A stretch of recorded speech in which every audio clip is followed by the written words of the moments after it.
Last part में हमने देखा था कि माइक और डेव के पीछे रेड क्वीन लग गई थी, जिसकी वजह से वो पियरलेस बीट के पैरेलल वर्ल्ड में चले गए थे, लेकिन वहाँ वो ज्यादा देर तक नहीं रुक सकते थे, जिसकी वजह से उन्हें वापस आना पड़ता है। पर तभी एक जाइंट ने आकर रेड क्वीन को वहाँ से भगा दिया था। लेकिन इसी बीच माइक और डेव बचकर भागने की कोशिश कर रहे थे, पर डेव पानी के नीचे सांस न आने की वजह से अचानक से डूबने लगता है। अब आगे तो इस पार्ट की शुरुआत उसी सीन से होती है जब माइक डेव को बचाने जा रहा था, पर अचानक से उसे वो पहले वाला जाइंट पकड़ लेता है, जिसकी वजह से वो बेहोश हो जाता है। और उसे जब होश आता है तो वो देखता है कि डेव भी उसके साथ ही है और वो दोनों एक वाटर बबल में बंद है। तभी डेव कहता है कि ये सब क्या चल रहा है। इस पे माइक बोलता है कि लगता है हमें किसी ने पकड़ लिया है। उसी वक्त वो जाइंट माइक और डेव को अपने हाथ पे ले लेता है। साथ ही वहाँ उसके साथ बाकी गार्ड जाइंट्स भी थे। अब उन जाइंट्स को देखकर माइक डेव को बताता है कि ब्लू ओशन में रहने वाली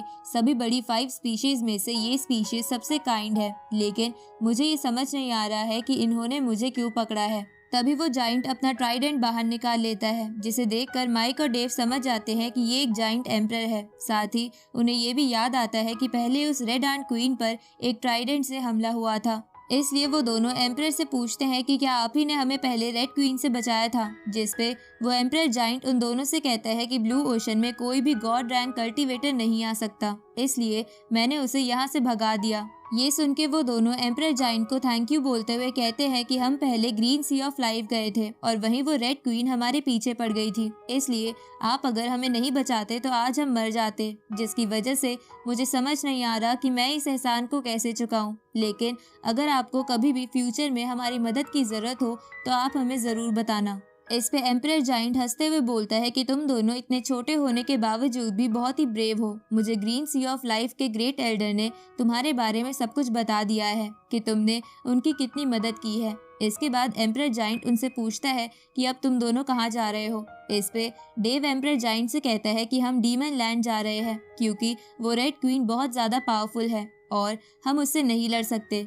इसलिए अगर हम अपने शहर चले गए तो वो रेड क्वीन हमारे पीछे आके सभी शहर के लोगों को मार देगी, इसलिए हम डीमन लैंड जा रहे हैं और वहीं पर हम उससे निपटने का कोई रास्ता ढूंढ लेंगे। ये सुन के एम्परर जाइंट माइक और डेव से कहता है कि तुम ह्यूमन सच में बहुत ही स्मार्ट हो, क्योंकि ऐसा प्लान तुम ह्यूमन्स ही बना सकते हो, लेकिन मुझे समझ नहीं आ रहा कि तुम दोनों ने सी ड्रैगन को कैसे गुस्सा दिलाया था। वो एम्परर जाइंट उसी ड्रैगन की बात कर रहा था जिसने सीजन 1 में डेव की बोट पर हमला कर दिया था।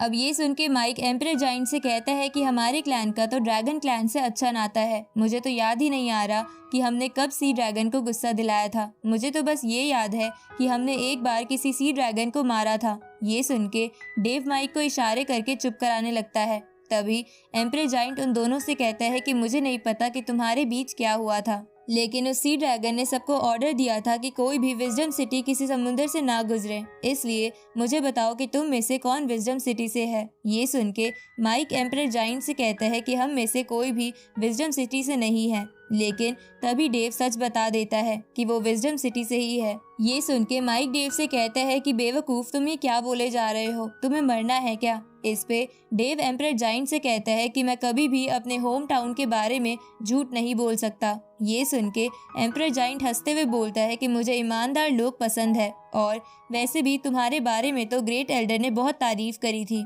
इसलिए मैं तुम्हें नुकसान नहीं पहुंचाऊंगा। इसके बाद वो एम्परर जाइंट माइक और डेव को 2 शंख जैसी चीजें दे देता है और कहता है कि ये मेरी तरफ से तुम्हारे लिए गिफ्ट है। इसकी मदद से तुम पूरे समुंदर में आराम से घूम सकते हो और अगर मुझे कभी तुम्हारी जरूरत हुई तो मैं तुम्हें इसी की मदद से बुला लूंगा। ये सुन के माइक और डेव एम्परर जाइंट से गिफ्ट देने के लिए थैंक यू बोलते हैं।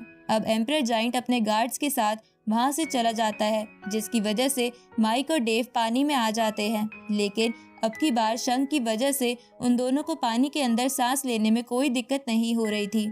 तभी वो दोनों कुछ फिशेस और कुछ कछुओं को एक ही डायरेक्शन में जाता हुआ देखते हैं। उसी वक्त माइक की डॉल्फिन भी वहाँ आ जाती है, तो माइक उस शंख जैसी चीज की मदद से डॉल्फिन से पूछता है कि तुम सब कहाँ जा रहे हो, जिसपे वो डॉल्फिन बताती है कि हम सब माइग्रेट करके नॉर्थ ओशन में जा रहे हैं और हम डीमन लैंड के पास से गुजरेंगे। ये सुन के माइक उस डॉल्फिन से लिफ्ट मांगता है, तो वो डॉल्फिन और उसके साथी माइक और डेव को डीमन लैंड की तरफ ले जाने लगती है।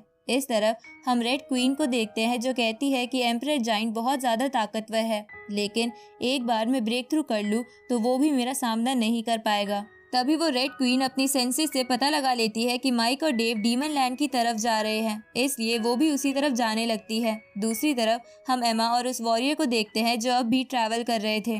तभी वो वॉरियर कहता है कि हमें 1 महीना गुजर गया, लेकिन हम अब भी अपनी डेस्टिनेशन पर नहीं पहुंचे हैं। इस पे एमा उसे कहती है कि हम जल्द ही वहां पहुंच जाएंगे, वो जगह ज्यादा दूर नहीं है। ये सुन के वो वॉरियर बोलता है कि कहीं वहां पहुंचने से पहले मैं पागल ना हो जाऊं।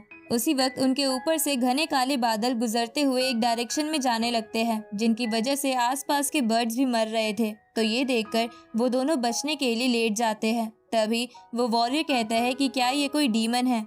इस पे एमा कहती है कि नहीं, ये कुछ और ही है। ये सुन के वो वॉरियर चौंक जाता है। इस तरफ माइक और डेव को भी ट्रैवल करते हुए काफी लंबा समय हो गया था, जहाँ ट्रैवल करते हुए माइक बोलता है कि मैं तो सोच रहा था कि सिर्फ ग्रीन सी ऑफ लाइफ ही सुंदर है, लेकिन ये समुंदर तो बहुत ज्यादा खूबसूरत है।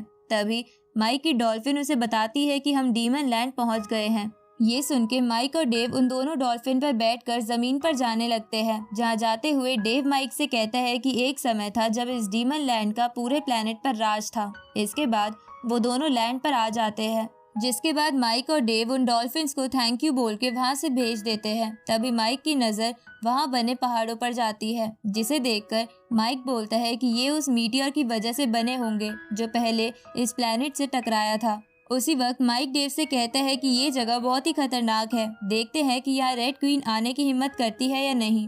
आगे हम कुछ हाफ डीमन सैनिकों को देखते हैं जो एक पालकी को ह्यूमन से खिंचवा के कहीं ले जा रहे थे, और वो वहां जाते हुए उन ह्यूमंस पर बहुत अत्याचार कर रहे थे। इस तरफ माइक और डेव भी उन सब लोगों को छुपकर देख रहे थे, जहां उन ह्यूमंस की ऐसी हालत देखकर माइक कहता है कि मैंने कभी नहीं सोचा था कि ह्यूमंस ऐसी हालत में भी होंगे। उसी वक्त उन ह्यूमंस में से एक ह्यूमन थक जाने की वजह से गिर जाता है, तो उस पालकी से एक हाफ ऑक्टोपस उस आदमी को खींचकर खा जाता है। ये देख के माइक से रहा नहीं जाता और वो उन हाफ डीमन सैनिकों पर हमला कर देता है, और सिर्फ अपने 2 ही अटैक में उस पालकी को तोड़ के उन सभी सैनिकों को नीचे गिरा देता है। ये देखकर वो ऑक्टोपस डीमन फिर से उन सैनिकों को हमला करने के लिए बोलता है, तो वो सैनिक माइक पर कई सारे भाले फेंकते हैं, लेकिन डेव बीच में आकर भालों को रोक लेता है, जिसके बाद माइक एक ही झटके में उन सभी सैनिकों को मार देता है और उस ऑक्टोपस के पैर में भाला घुसेड़ के उससे कहता है कि मेरा मन कर रहा है